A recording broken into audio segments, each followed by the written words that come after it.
Pterodactyl here. Today's video is going to be on this. This is that Viper engine that we swapped out on that garden scratcher we did a few videos ago. And I said I was going to revisit it and we were going to tear into it. We're going to do an autopsy on it and find out why it wouldn't run. But it was more feasible to just put a new engine on, labor-wise, than to try to get this one running. Now that's different if you're fixing it yourself, but when you bring it to a repair shop like mine that charges $80 to $100 an hour, it's more feasible to replace the engine than it is to fix it. But we wanted to find out why this one failed. And we replaced it, you know, with a Harbor Freight engine because it was a direct bolt-on. If you're not familiar with that, you need to go check out that video. We'll put a little thing up here that'll link you to that video where we swapped it out. So first thing we're going to do, because in a lot of the comments in the comments section, I can't believe you didn't check the flywheel key. You should have checked the flywheel key, Because the problem was, when you pull this thing, it wants to snatch the cord out of your hand like the timing is off. Now, from my vast experience, I'm pretty confident it's not the flywheel key. And I'm going to tell you why. On a lawnmower that's got a blade on the bottom, those flywheel keys shear when you hit something. When you hit an immovable object and you stop that blade fast, inertia is going to want to make that flywheel spin. That's why they put a soft key on the flywheel on a walk-behind mower. So it'll shear the key and it throws the timing off. This is different. This had a pulley on it. This engine is not going to abruptly stop unless it locks up from lack of lubrication or some other reason. So I doubt that it would have sheared the key. The only other way it would have sheared the key is to say the customer or somebody was in there, some backyard mechanic that doesn't know what he's doing, that should throw his tools away, loosened the flywheel nut or didn't get the flywheel nut tight enough. That would cause the key to shear also. But I'm pretty confident, but I'm not sure, that the key is intact. So we're going to check that first. Whenever I do an autopsy on a small engine, I need to glove up. All right, engine. Bend over and spread your cheeks. It don't have cheeks.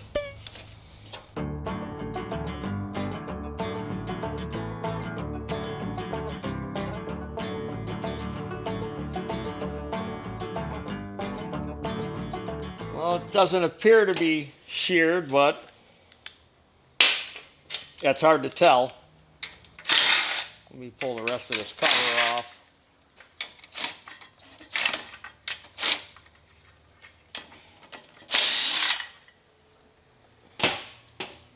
Another one over here.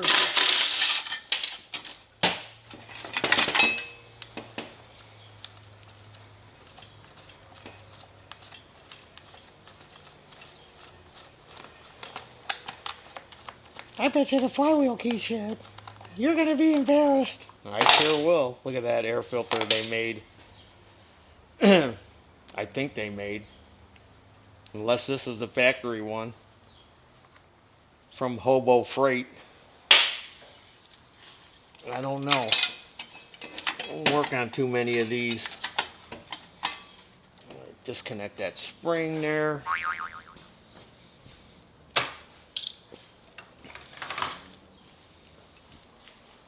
Oh, keep forgetting I got my little tray over here.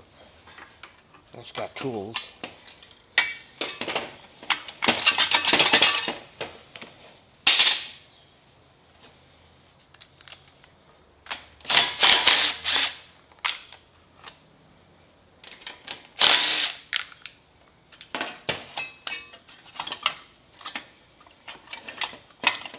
There we go. Take that off. Now let me get a hammer. You know what time it is? Can't touch this. Hammer time!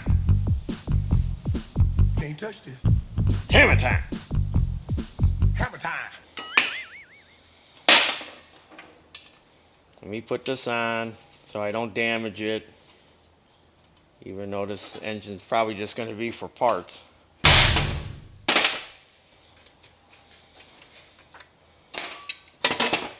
Yep, keys intact. No sheared key. I'll even pull it out of there.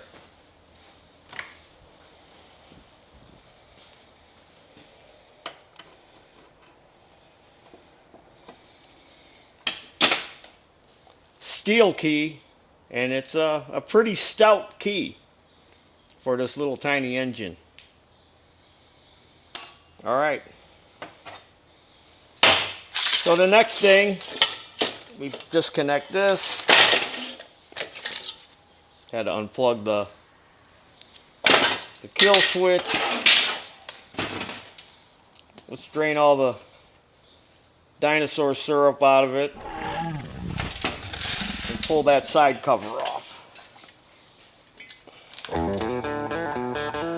Now, in case you're wondering about this hose that's on the muffin here, that's some kind of pollution control device. That's what that's for. I think there was, yeah, it hooked to this little breather thing that's on the inside of the cover here. The flywheel's going around. Some kind of pollution device.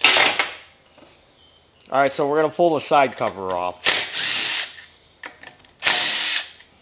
Because this thing would not start. And as I mentioned in the video, when we were doing this engine swap, the first thing I did was check the valve clearance. That's why the valve bolts are all loose. Because I thought, okay, the valves are real sloppy and the compression release might not be working. But I think it's worse than that. Let's just get inside this thing. Let's crack this thing open and see what kind of camshaft it's got.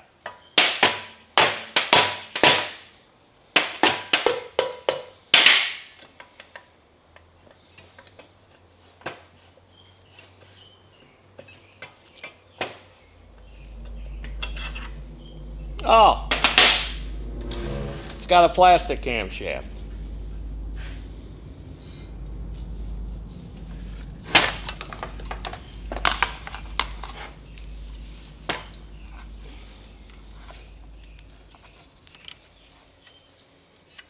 So here's our timing mark. Should have took the plug out of it. So our timing mark lines up.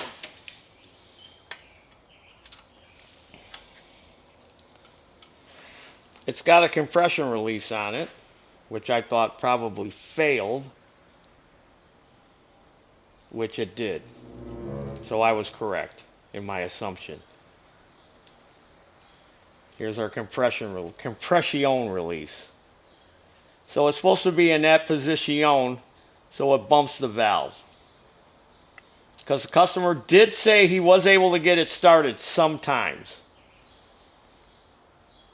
And then once it starts, then it's supposed to move out of the way. But it doesn't work.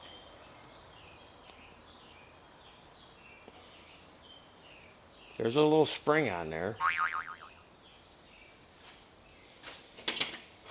Let me get a pick tool. Hold on. So this thing is sticking. So I'm going to try to bend it out a little bit.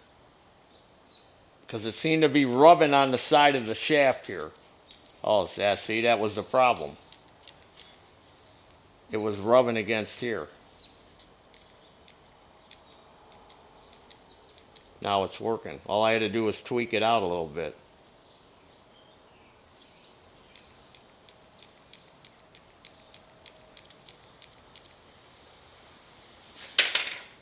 Well, let's put it back together and see if it'll run.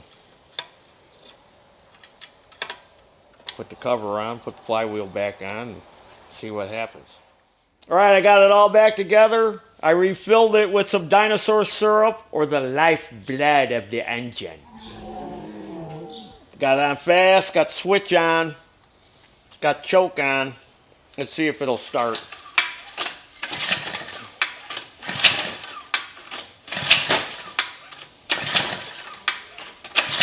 It's not starting.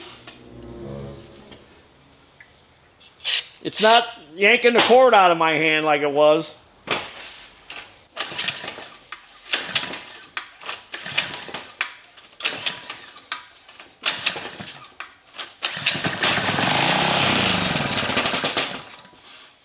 So that's what it was, the compression release, like I said in the first video.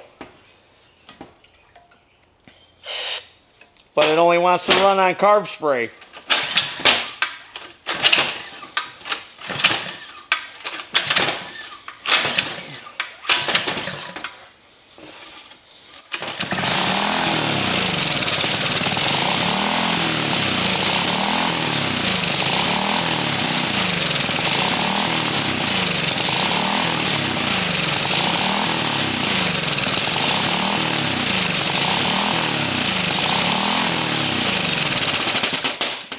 So it won't stay running. It does have gas in it.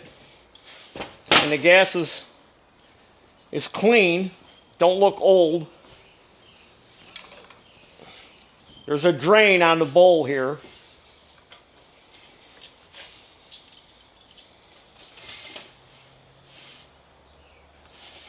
It's hard to tell if that's water or gas.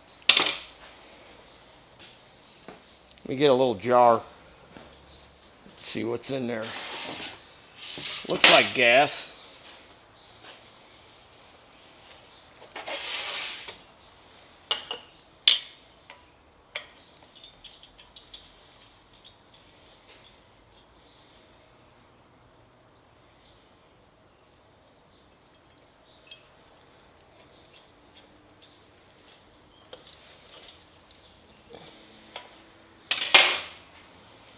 Yeah, that's water. See how cloudy it is? You can see a few drops right there. There's some drops right there.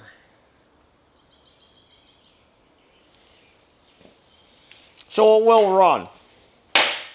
All right, so I know what you're saying. I can already hear you. Hey, you ripped that guy off. You ripped him off. You could have fixed his engine instead of putting that new engine on. Let's break this down, all right? Break it down. Engine breakdown.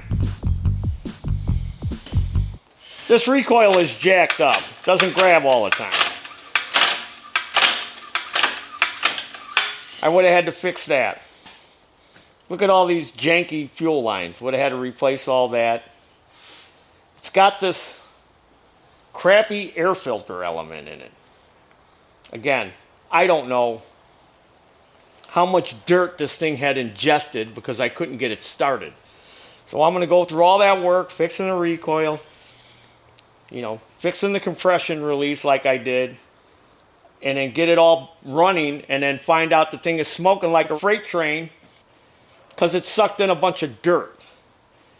And then I got all that time invested in it, which I'm going to have to charge them for, and then tell them, yeah, you need a new engine. This way he gets a new engine. Everything is new. New recoil. New spark plug. New everything. And you seen the oil that was in there. I poured the old oil back in because I wanted to see if it would run. But you see, you know, don't look like the oil had been changed often. I don't know. Maybe it had. Maybe it hasn't.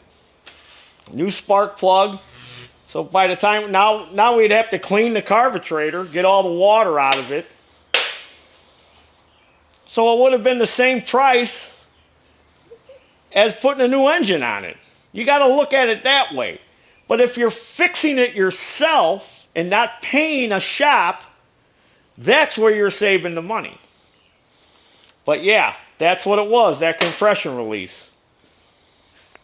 Somehow it got bent or something and it quit kicking it. I don't know, maybe it was like that from the get-go. Like I said, the customer did say he could get it started, but it kept snatching the rope out of their hand. Maybe it was like that when he first bought it. I don't know. I'd have to call him and ask him, and that job's long gone. That's why he put this big snowblower handle on it. He put this on there. Because of the way it was snatching it out of his hand. So there you have it. It was the compression release, just like I said. And I'd set the valves. Now if we drain all that crap out of there, I could probably get it to run on its own. Did I get all the water out? There wasn't much gas in it. Now there's no gas coming out. Maybe you've got one of these. And that's what it's doing. Snatching the rope out of your hand. See, now the gas isn't coming out. So whatever I just drained out of it was just in the float bowl. I bet you the needle is stuck.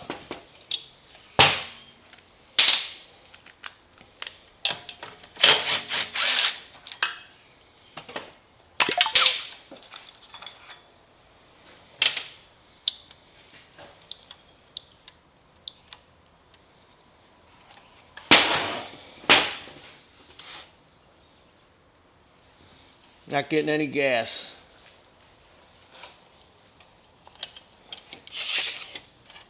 There's no gas valve.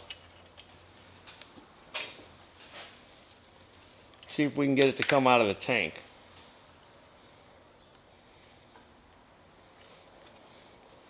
Yeah. Now I ain't getting no gas out of the tank. And there's gas in the tank. I could see in there, and it's above that little filter that's in there. Get this. These are better for this. Is this filter plugged? You know, they got pliers for hoses for taking the hoses. Yeah, I know. I got like 2 sets of them. I'm going to send you a set of those pliers for taking off fuel hoses. Yeah, I got 2 sets of them.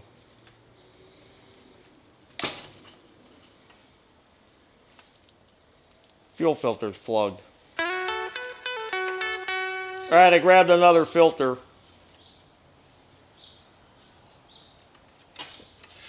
Gas coming out now? Oh yeah.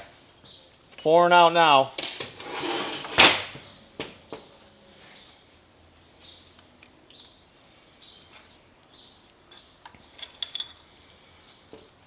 Again, I don't know how I dropped that bowl nut. I don't know if I picked it up. I kicked it. I know I kicked it. There it is. Way over there. Alright, let's see if... Oh yeah, we got fuel now. Did you get that?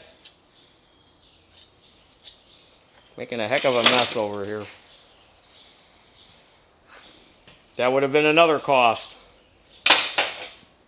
I don't know how bad the carburetor would have been. What if the carburetor would have been real gummed up? Again, would have went, yeah. Now we got to hunt for a carburetor. You know what? Quicker, easier for me, because I'm in business to make money. I'm not tinkering in my garage to just put a new engine on it. Get it in, get it out.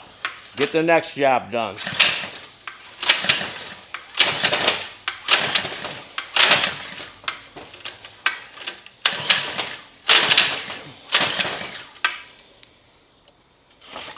It's not starting.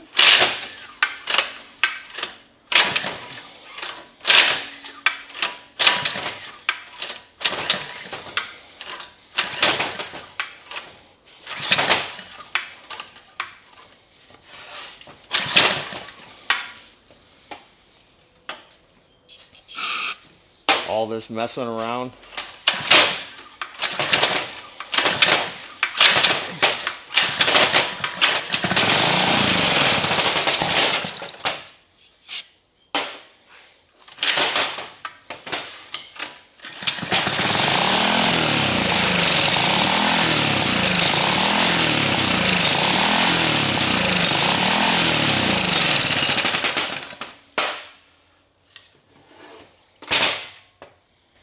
Should have checked the main jet.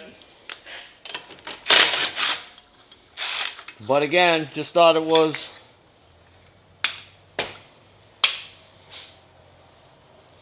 Now this one, the main jet, is right here. It's on the side, it's not up the middle. So let me run a wire through that, and I'll run it through the middle, just to make sure. I can get up in there. Let me take this stupid thing off.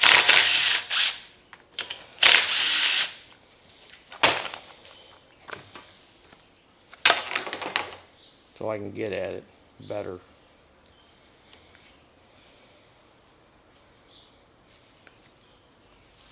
We could see everything better. I'm going to pull out this little sleeve.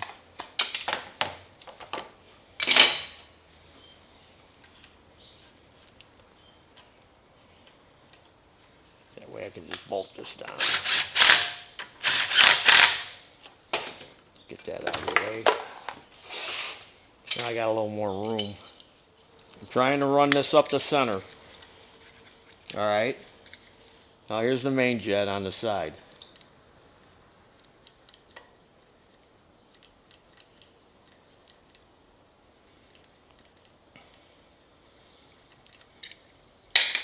Now I'll spray through it. Now, I've been using this stuff now, this SQ carb cleaner. We sell this in our online store now. I liked it so much. We have carburetor cleaner, brake cleaner, and we have a lubricant. And the lubricant's real good. And this stuff is powerful. It's got a good spray to it. And it really works good. I had a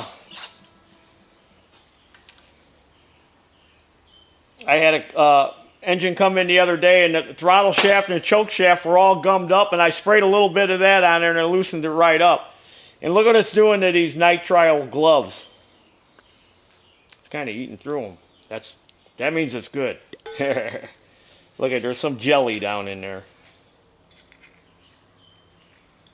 That's the ethanol. Some jelly here too. Peanut butter jelly time. So if you're working with this stuff, make sure you got eye protection on, because this stuff sprays hard. And it'll spray back at you, and you don't want to get that in your eye. It burns. Trust me. I've had it in my eyes many times before I wore glasses. Make sure you got eye protection on.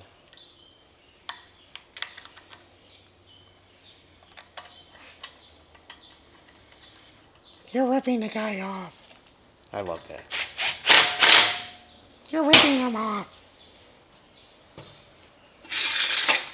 He's already gone. Got his tiller. Probably got his garden in already. And he's probably happy as Laddie. Happy as Laddie. Who's Larry? Let's take this stupid thing off of here too. This gas tank vent hose. You need to get those hose pliers. Get your hose pliers out. Go get those hose pliers. I got them. I'm not getting them. Those pliers work. Should have used the hose pliers.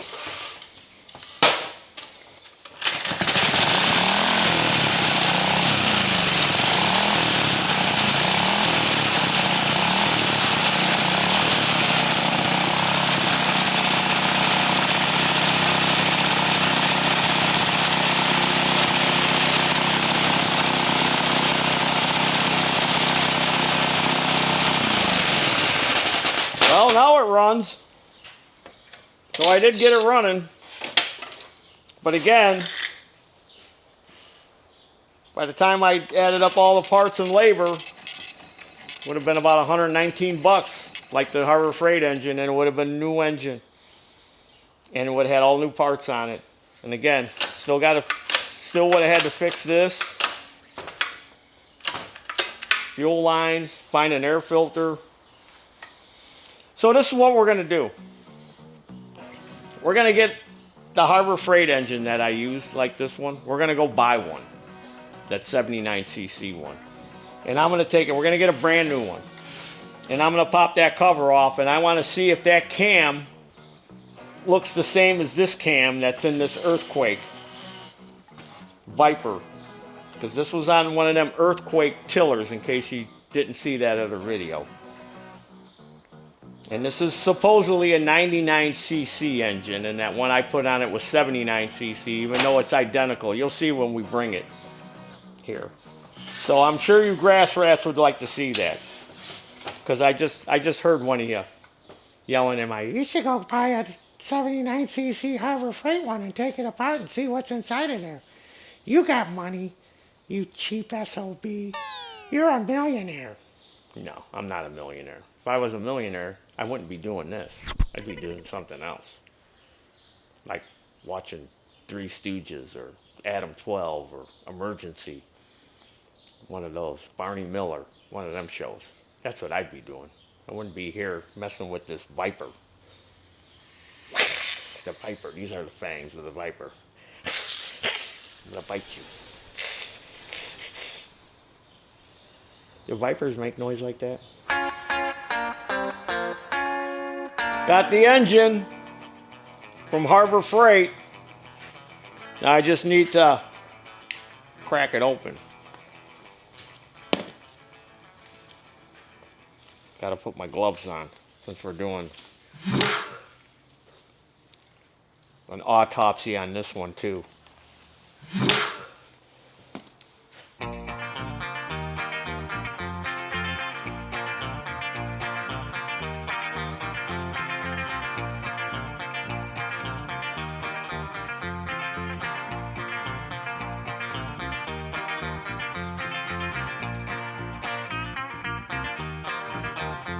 As I pointed out in the other video, it's identical other than this pollution device on the Mufkin, and the shroud is a little different, the Mufkin shroud, and the gas tank's a little different. But if you look at the engine itself, the shape of this cover, it's the same.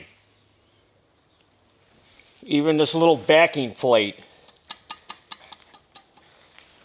there and here is the same. So this engine is just about identical. It's got the same air filter cover.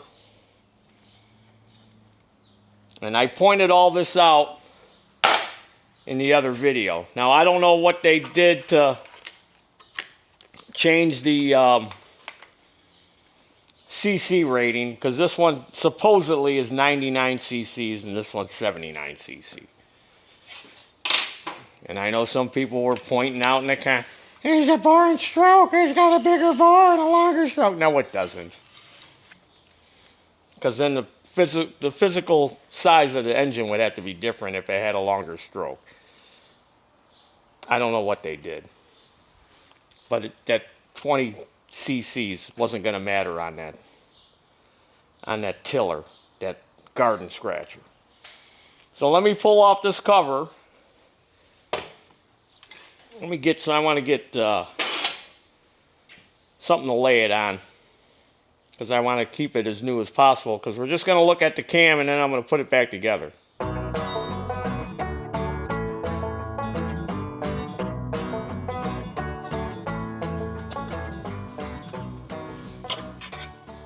Aha!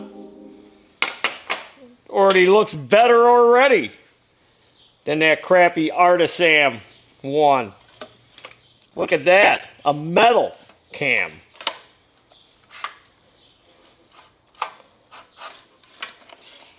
Let me get the timing marks lined up. Oh, I went past.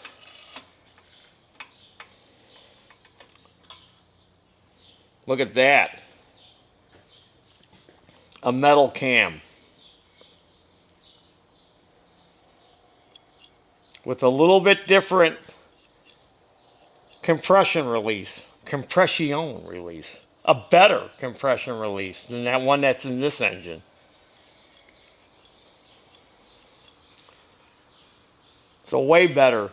And it looks, I don't remember, we'd have to look back on the footage, but this has got a bevel cut gear in it. I think the one on this one was straight cut. I have to look back on the footage to see. Nice. So yeah, identical, but yet different. Actually better.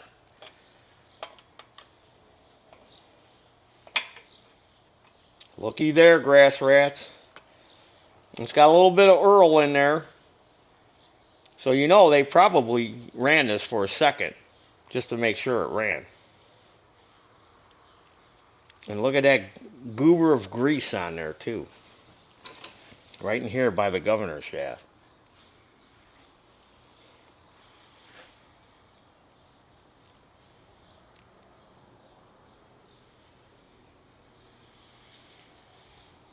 So not everything at Harbor Freight is garbage or not well made. I know these Predator engines are getting better and better. They've got that 224 engine, which is similar to this one. This is a 212. I think they got another one that's, I think it's 224. And it uses the same type of air box that a Honda uses. Now, I didn't know this. Had I known that, I would have had that customer who bought this engine that we're putting on a plate compactor, I would have had them built by the 224.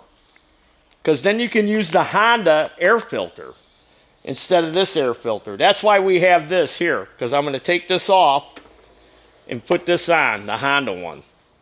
But now that I know that, when we do these swaps for that Honda engine that's on there, that overpriced piece of fecal. Oh, yeah, there he goes, bashing Honda again. Hey, like I said, a lot of the parts interchange, and them Harbor Freight engines, in my opinion, are just as good. So, there you have it. Well, there you have it, grass rats. We did the autopsy, got this thing going. I'm glad I replaced it because I don't trust that repair I did on that camshaft. Now, say I would have went and pulled it apart and fixed that camshaft compression release and gave it back to the customer, and then it didn't hold, or it didn't work. It only worked for a while. Then he's bringing it back.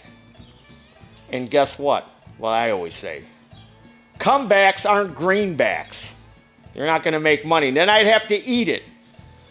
And that's one dinner I don't want to eat. That's an expensive dinner. So it's better that I replaced it with this one, which we see is better. It's more gooder, as I like to say. So yeah, we did the autopsy. Very interesting. Learned some stuff. And check out our web store. Got all kinds of stuff there, like this apron. You can use it to work in your shop, or you can use it to grill and barbecue in. This beautiful apron. Got these in our online store. Or maybe you want to get it, boy, get it. We haven't heard no getting it lately. I guess they're still sleepy. But the Get It Boy shirt.